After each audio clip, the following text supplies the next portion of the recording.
மறக்கும் சேர் போட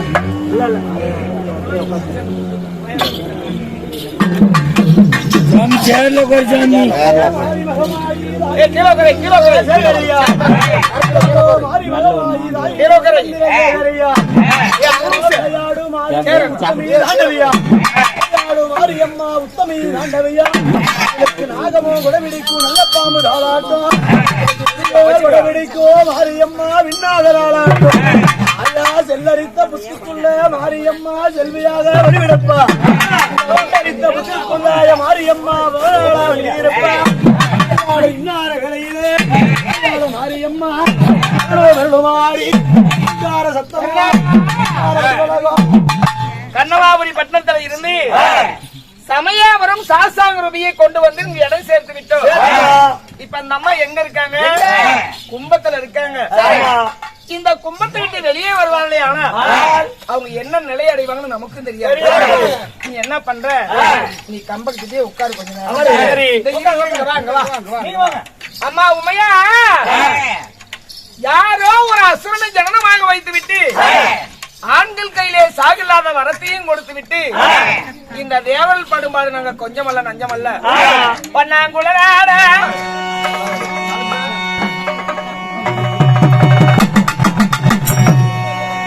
பண்ணாங்குளராட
இந்த தேவனுடைய இன்னமை பார்த்தாயா?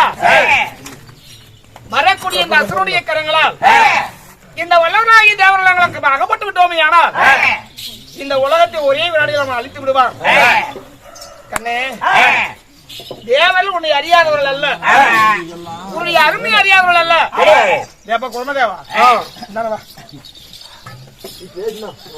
கண்ணே, நீ கும்பத்திலே இருந்து எழுந்து வந்தால் மட்டும்தான் எங்க குறையில் உங்கள்கிட்ட நாங்க சொல்லி அழ முடியும்.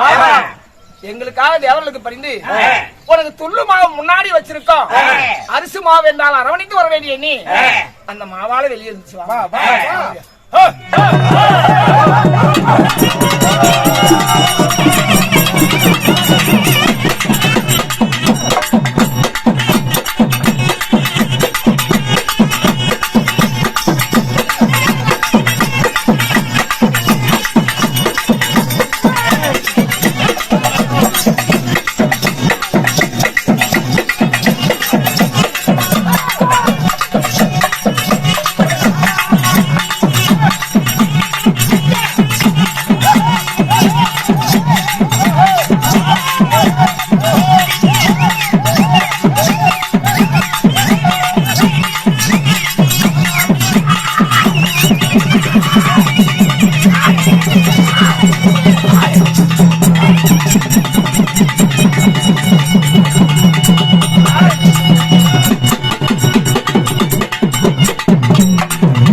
கண்ணமாபுரி பட்டணத்திலிருந்து சமயாபுரம் கொண்டு வந்து சேர்ப்பதற்கு தேவருடைய வருடத்தில் 15 ஆண்டு காலம் முறை முடிந்து விட்டது.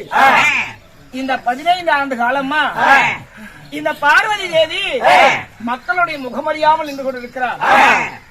அதனாலதான் கேளுங்க மகாஜனங்களே, மாரியம்மன் பூசாட்டி விடுவார்கள். ஆனா 15 நாள் குருபெரியவர்கள் ஏன் காலக்கெடு வச்சாங்கன்னா அந்த அம்மா வந்து சேர்றது 15. உனக்கு என்ன பிரச்சனை?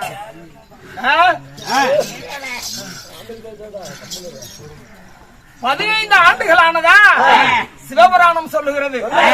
தேவல் கொண்டு வந்து இந்த இடம் சேர்த்துறதுக்கு 15 ஆண்டு காலம் அந்த அம்மாவை கொண்டாந்து சமயபுரம் சேர்த்ததா சிவபுராணம் தலை வரலாறு சொல்லுகிறது. 8 நாள்ல கூட சாட்டு எடுக்கிறாங்க. அதுல அவ்வளவு பெரிய மகிமை இருந்ததா சொல்லல. 15 நாள் சாட்டு வச்சுட்டாங்கன்னா அந்த அம்மா பச்சை மாவுல வந்ததாதான். ஏன் நம்ம மாவிடிக்கிறோம்னா உண்மையிலே அந்த மாவினுடைய வாசத்தை அந்த பராசக்தி கொஞ்சம் கூட அவளுக்கு வந்து இந்த கோபமே வருவதில்லை. அதனாலதான் ஊர்ல ஏதாவது விசேஷம் பண்ணாங்கன்னா மாவிடி பெரியவங்க செத்து போயிட்டா கூட மாவிடின்னு சொல்லுவாங்க. அந்த மாவுல அவ்வளவு பெரிய மகிமை. உமையா, உன்னை கொண்டு வந்து நாங்க சமயம் சேர்த்து விட்டோம். இதுவெல்லாம் பெரிதான வேலை அல்ல. இந்த அண்ணனை 14 உலகத்தை கைக்குள்ள வச்சுக்கிட்டு அல்லும் பகலும் எங்களையே சுற்றி வருகிறான். அவனை கொல்ல ஒரே ஒரு வழிதான், உன்னாலதான் முடியும். சிவன் இல்லையே சக்தி இல்ல. ஆனா சக்தி இல்லாமல் சிவனால இயங்கவே முடியாது. சக்தி இயங்கி விடுவான், சிவனால இயங்க இயலாது. அம்மா முள்ளாலதான் எடுக்க முடியும். நீ எப்படி ஒரு குழந்தைக்கு வரத்தை கொடுத்து விட்டாயோ அவன் தான் ஆண்கள் கையிலே சாகலாத வரத்தை வாங்கிட்டான். உன் மஞ்சப்பாவாட வழியாக இந்த சிவபெருமானுடைய கிருபையால் இன்னும் ஒரே ஒரு பிள்ளையை மட்டும் பெற்று கொடுத்து அவன் அழிப்பதற்கு அந்த ஹரிராமன் பக்கத்துணையா இருக்க